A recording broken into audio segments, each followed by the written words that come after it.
దివ్యవాణి TV ప్రేక్షకులందరికీ శుభోదయం. యేసుక్రీస్తు పరిశుద్ధ నామంలో ప్రియులారా, మీ అందరికీ స్వాగతం, సుస్వాగతం.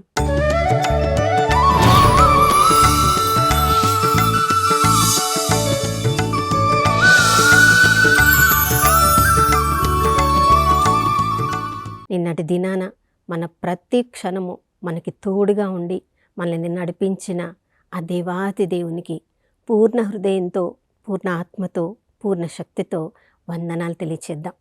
ఈ నూతన ఉదయంలో కూడా ప్రియులారా, నమ్మదగిన దేవుడు, విశ్వసనీయుడు, తన నూతన ప్రేమను, కరుణను, కటాక్షాన్ని మనందరిపై కుమ్మరించే ఉన్నారు. ఆ ప్రభు మనతో ఉన్నారు, మనలో ఉన్నారు, మన చుట్టూ ఉన్నారు. మన ఉనికిని మనం ఆ ప్రభువులోనే కలిగి ఉన్నాము.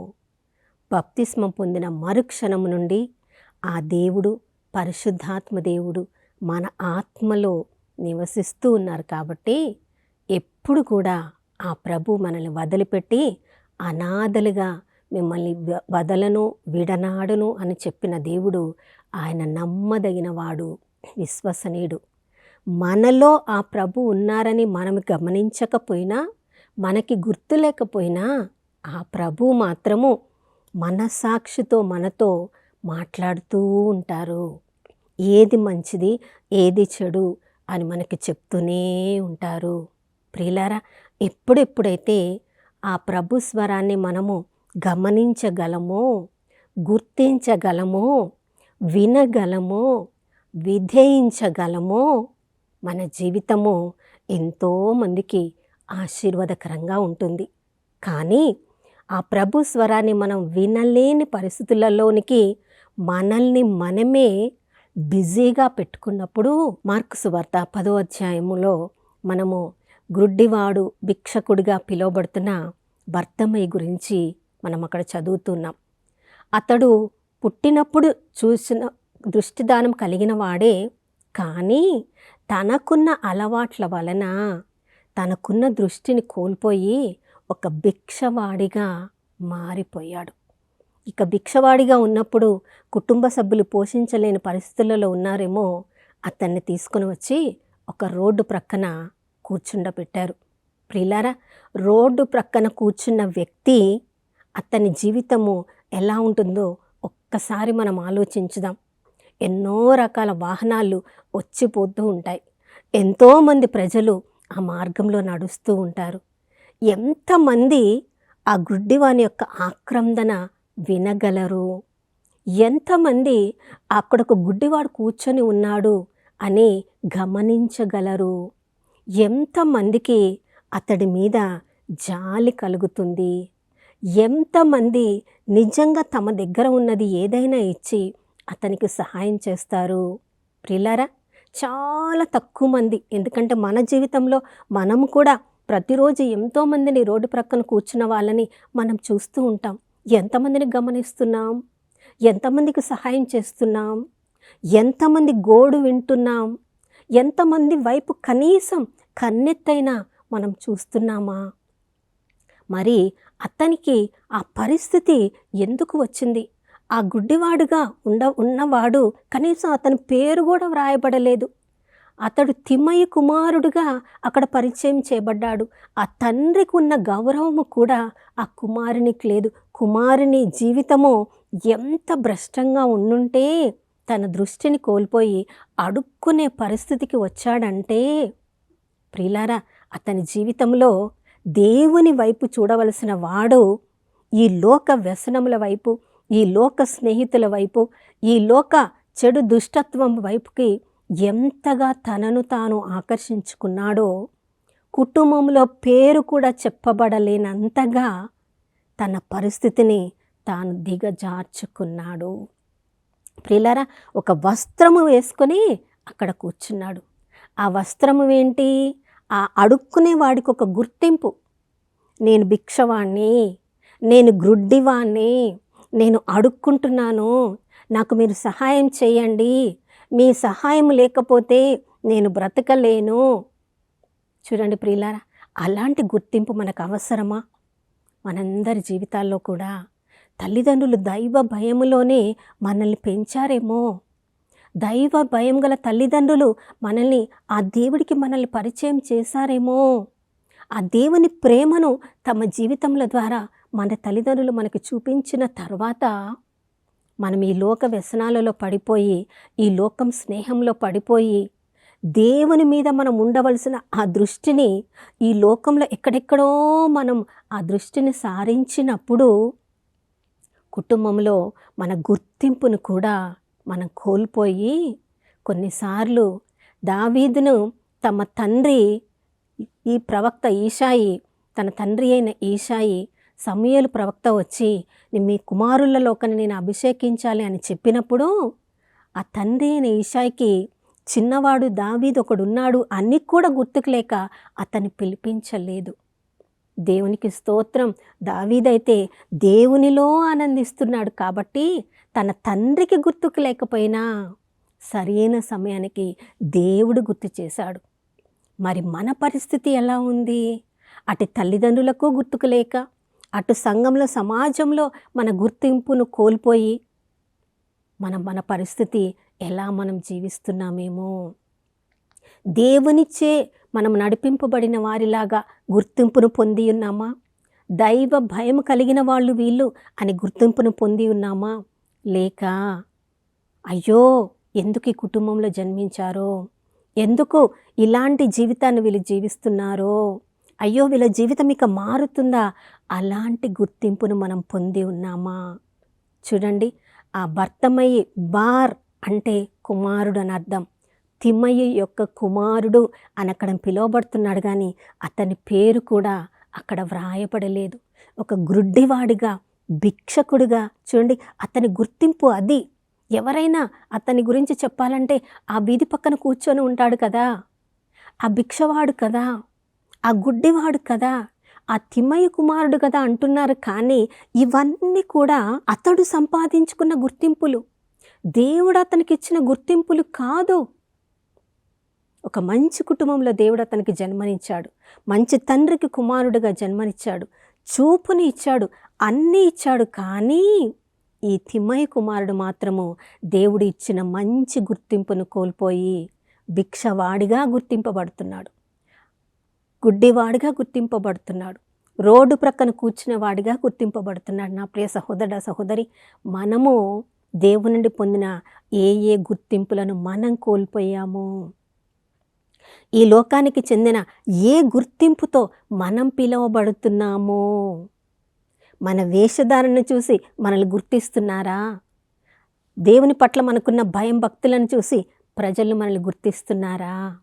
తల్లిదండ్రులను ప్రేమించేవారిగా ప్రజలు మనల్ని గుర్తిస్తున్నారా? తల్లిదండ్రులను వ్యతిరేకించి మన ఇష్టం వచ్చినట్లుగా మనం జీవించే వాళ్ళగా ప్రజలు మనల్ని గుర్తిస్తున్నారా? ప్రియులారా, ఈ తిమ్మయ్య కుమారుడు వీధి పక్కనే కూర్చున్నాడు, అడుక్కుంటున్నాడు. కానీ హృదయంలో ఎక్కడో ఆశ, ఎక్కడో యేసుప్రభు గురించి విన్నాడు, ఎక్కడో తన జీవితం మారుతుందని కొద్దిగా అతనిలో ఆశ కలుగుతూ ఉంది. గుడ్డివాడు కాబట్టి యేసుప్రభు ఎక్కడున్నాడో అక్కడ వెతుక్కొని వెళ్ళలేడు కాబట్టి తన ఉన్న స్థలానికే ఆ ప్రభు రాకపోతాడా? ఆ ప్రభు నాకు స్వస్థత ఇవ్వకపోతాడా? ఆ ప్రభు తిరిగి నా గుర్తింపు నాకు ఇవ్వకపోతాడా? ఈ రకరకాల అనవసరమైన గుర్తింపులు నేను పొందాను కదా, వీటన్నిటి నుంచి నాకు విడుదలను కలిగించకపోతాడా అని ఎదురు చూస్తూ ఉన్నాడేమో. హృదయ రహస్యములను ఎరిగిన దేవుడు యేసుప్రభు ఒకరోజు ఆ ఎరికో మార్గంలో వెళ్తున్నారని ఆ ప్రజల జన సందోహము, ఆ మాటల మధ్యలో వారందరి మాటలు విన్నప్పుడు అతడు అడిగారు, ఏం జరుగుతుంది ఇక్కడ? ఎందుకింత జనసమూహము? ఈ మార్గంలో ఇంత హోలాకోలంగా ఉండడము నేను ఎప్పుడు వినలేదు, ఏం జరుగుతుంది అన్నప్పుడు ప్రభు చుట్టూ ఉన్న జనసమూహాయనతో చెప్పారు, నజరేయుడగు యేసు ఆయన ఈ దారిలో వెళ్తున్నారు, అందుకనే ఇంతమంది ఈ దారిలో నడుస్తున్నారు అనగానే చూడండి, తనలో ఉన్న ఆ పరిశుద్ధాత్మ దేవుడు అతడికి, నీ పాత గుర్తింపుని తీసేసుకో, ఇదే తగిన సమయము, ఇదే నీ గుర్తింపును మార్చుకునే సమయము, నీ గుర్తింపును మార్చే ప్రభు దారిలో వెళ్తున్నాడు, ఈ అవకాశమును ఉపయోగించుకో అని చెప్పిన వెంటనే దావీదు కుమారా నన్ను కరుణించుము అని పెద్దగా అరవసాగెను.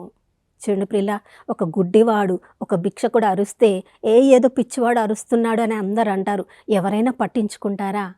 అందుకని ఆ ప్రక్కనున్న జనసమూహం అంటున్నారు, నోరు మూసుకో, ఎక్కువ మాట్లాడకు, గొడవ చేయకు అంటున్నారు. మనందరు ప్రజలు చేసేది అదే.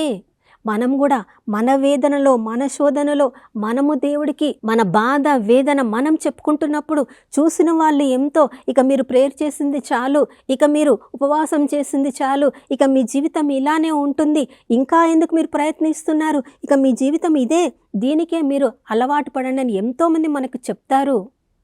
ఆ గ్రుడ్డివాడు అలా చెప్పినందుకు ఆగిపోయాడు ప్రియులారా. ఇంకా ఎక్కువగా అరవడం మొదలుపెట్టాడు. ఎవరైనా నీకు ఒక పేరు పెడితే ఈ లోకం ప్రకారము దానితో నువ్వు సంతృప్తి పడకు. దేవుని బిడ్డవు నీవు, దేవుని శక్తిని అనుభవించవలసిన వాడవు నీవు, ఈ లోకానికి చెందిన బిడ్డవు కాదు. ఈ లోక గుర్తింపులతో మనల్ని మనం సంతృప్తి పరచుకొనకూడదు. ఆ గుడ్డివాడు సంతృప్తి పరచుకోలేదు ప్రియులారా. మరింత ఎక్కువగా అరవసాగాడు, దావీదు కుమారా నన్ను కరుణించుము అన్నప్పుడు ఆ దావీదు కుమారుడు యేసు ప్రభు ఆగిపోయాడు. అతన్ని పిలవండి అన్నప్పుడు చూడండి ప్రియులారా, ఏ ప్రజలైతే నువ్వు నోరు మూసుకో, నువ్వు అరవకు అని చెప్పారో, ఇప్పుడు అదే ప్రజలు ఆయన నిన్ను పిలుస్తున్నారు, నువ్వు రా అని పిలుస్తున్నారు.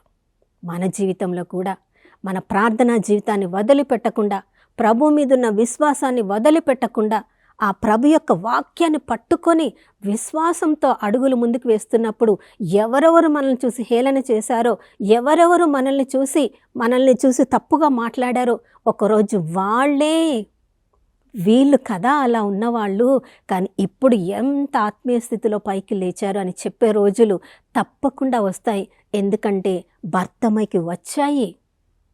భర్తమయ్యి యేసుప్రభు దగ్గరికి వచ్చినప్పుడు నేనేం చేయగలను నీకు అన్నప్పుడు, ప్రభా నా తప్పుడు జీవితాన్ని మార్చయ్యా, నేను నా దృష్టిదానాన్ని కోల్పోయాను, మరలా నాకు చూపును దయచేయండి. ప్రియులారా, అందుకనే కదా యేసుప్రభు ఈ లోకంలోనికి వచ్చింది. గుడ్డివారికి దృష్టిదానం చెయ్యడానికే, గుర్తింపు లేని వాళ్ళకి ప్రభువులో గుర్తింపు ఇవ్వడానికే, బందీలను విడిపించడానికే.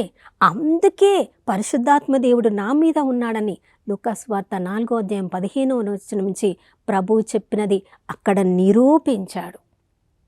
ఆ జనసమూహం అందరిని ప్రక్కన పెట్టి ఆ గుడ్డివాడిని పిలిచినప్పుడు ప్రియులారా, గుడ్డివాడు గొప్ప కార్యం చేశాడు. అప్పటి వరకు తన మీద కప్పుకున్న ఆ గుర్తింపు ఇచ్చే వస్త్రం, గుడ్డివాడనే గుర్తింపు, భిక్షకుడనే గుర్తింపు, రోడ్డు ప్రక్కన కూర్చున్నవాడనే గుర్తింపు, అడుక్కునేవాడనే గుర్తింపు అనే వస్త్రాన్ని త్రోసివేసి, అవును ప్రియులారా, ఈ లోకంలో రకరకాల ప్రజలు మనకు రకరకాల పేర్లతో మనల్ని పిలుస్తూ ఉండవచ్చు. ఆ గుర్తింపులన్నిటినీ త్రోసివేయాలి. వాక్యమును పట్టుకొని ముందుకు సాగిపోవాలి. యేసు ప్రభుని ఎదురుగా పెట్టుకున్నప్పుడు పేతురు విశ్వాసమును కోల్పోయి ఒక్క క్షణం నీళ్లలోనికి మునిగిపోబోయాడు. కానీ ప్రభు వదిలేశాడా? ఆ చుట్టుప్రక్కల ప్రజలు నువ్వు నోరు మూసుకో అని భర్తమయ్యని అన్నప్పుడు ప్రభు రాకుండా ఉన్నాడా? భర్తమయ్యకు దృష్టిదానం చేయకుండా ఉన్నాడా? నీవు అక్కడి నుంచి లేవడమే చాలు, ప్రభుని పిలవడమే చాలు, ఆ పాత గుర్తింపును అనే వస్త్రాన్ని తీసివేయడమే చాలు. పాత జీవితంలో ఉండిపోకూడదు ప్రియులారా. క్రొత్త జీవితానికి ప్రతి క్షణం మనల్ని మనము సిద్ధపరచుకోవాలి. రోమిలకు రాసిన లేఖ 6వ అధ్యాయము, ఈ లోక జీవితం శరీరానుసారుగా ఉండే జీవితము ఆత్మీయ జీవితానికి బద్ధ శత్రువుగా ఉంటుంది. మనల్ని మనము ఈ లోక గుర్తింపులో చూసుకున్నంత వరకు ఆత్మీయతలో మనం వృద్ధి చెందలేము. శరీర కార్యములు దేవునికి ఆత్మీయ క్రియలకు బద్ధ శత్రువుగా ఉంటాయి. కానీ ఆత్మైక జీవితాన్ని మనం పొందాలంటే వాక్యంని చదివి మన పాత గుర్తింపును మొదట మనమే వదిలేసివేయాలి. మనము నూతన గుర్తింపులోనికి వచ్చినప్పుడు అందరూ తప్పకుండా మనలో ఉన్న నూతన గుర్తింపుతో మనల్ని పిలుస్తారు, మనల్ని చూస్తారు. నా ప్రియ సహోదర సహోదరి, ఈ ఉదయకాలంలో ఏ గుర్తింపుతో నువ్వు పిలువబడుతున్నావు? ఏ వ్యసనంతో నువ్వు పిలువబడుతున్నావు? ఎలాంటి జీవితాన్ని నువ్వు జీవిస్తున్నప్పుడు నీ చుట్టుప్రక్కల చూస్తున్న వాళ్ళందరూ కూడా నీ జీవితాన్ని చూసి ఏ పేరుతో పిలుస్తున్నారు? అది నీకు సంతోషంగా ఉందా? దానితో నువ్వు సంతృప్తిగా జీవించగలుగుతున్నావా? అది నీ హృదయంలో తృప్తిగా ఉందా? లేదు కదా. నీ అసలు గుర్తింపు ప్రభువులో, యేసుక్రీస్తు ప్రభుల వారిలో. కాబట్టి ఈ ఉదయకాలం మనం అందరం ప్రార్థించుకుందాం. ప్రభా, భర్తమై తన యొక్క పాత గుర్తింపైన ఆ వస్త్రాన్ని త్రోసివేసి ప్రభు దగ్గరికి పరిగెత్తుకొని వచ్చినట్లుగా, అయ్యా మాలో ఉన్న ఏ పాత గుర్తింపు అనే వస్త్రాన్ని మేము త్రోసివేయాలో ఈ ఉదయకాలంలో మాకు నేర్పించండి. ప్రార్థించుకుందాం. నాతో కలిసి ప్రార్థించండి. పరిశుద్ధమైన దేవానికి స్తోత్రములు తండ్రి. నీ కృపలో మమ్మల్ని భద్రపరుచుకున్న దేవానికి స్తోత్రం. అయ్యా, మా చెడు వ్యసనాల ద్వారా, మా దుష్ట జీవితము ద్వారా, ఈ లోక స్నేహము ద్వారా, నేత్రాస, శరీరాస, జీవపు డమ్మము ద్వారా మేమే ఈ లోకంలో ఎన్నో రకాల చెడు గుర్తింపులతో మాకు మేము నామకరణం చేసుకొని దానిలో సంతృప్తి పడుతూ ప్రభా జీవిస్తూ ఉన్నప్పుడు అయ్యా, మా హృదయ వేదన తెలుసుకున్న మీరు ఈరోజు మా దారిలో, మేమున్న దారిలో ఏ వ్యసనాలలో మేము బంధింపబడి ఉన్నామో మాకు విడుదలను కలిగించడానికి, మాకు నూతన గుర్తింపు ఇవ్వడానికి మా దారిలో నడుస్తున్న దేవా నీకు స్తోత్రం. ఈ ఉదయకాలంలో అయ్యా మమ్మల్ని అందరినీ నీ వైపుకు ఆకర్షించుకున్నావు కాబట్టే అయ్యా మా పాత గుర్తింపుని తీసివేసి మీలో మాకు నూతన గుర్తింపుని ఇవ్వమని అడుగుచున్నాం తండ్రి. మా అందరి జీవితాలను నూతనీకరించమని యేసయ్య పరిశుద్ధ నామంలో అడిగి వేడుకొని పొంది ఉన్నాము మా ప్రియ పరలోకపు తండ్రి. ఆమేన్. అవును ప్రియులారా, భర్తమయ్యి దృష్టిదానం పొందిన తర్వాత తిరిగి తన పాత జీవితంలోనికి వెళ్ళిపోలేదు ప్రియులారా. ప్రభువును అనుసరిస్తూ వెళ్ళిపోయాడు. ప్రభువుతో ముందుకు సాగిపోయాడు. నూతన గుర్తింపు పొందిన తర్వాత మనమందరం కూడా విజయవంతమైన జీవితంలో, ఆత్మీయ జీవితంలో ప్రభువుతో ముందుకు సాగుదాం. మరొక నూతన శుభోదయంలో మనం అందరం కలుసుకునే వరకు దివ్యవాణి టీవీని వీక్షిస్తూ ఉందాం. ఇమ్మానుయేలు, దేవుడు మనతో ఉన్నారు.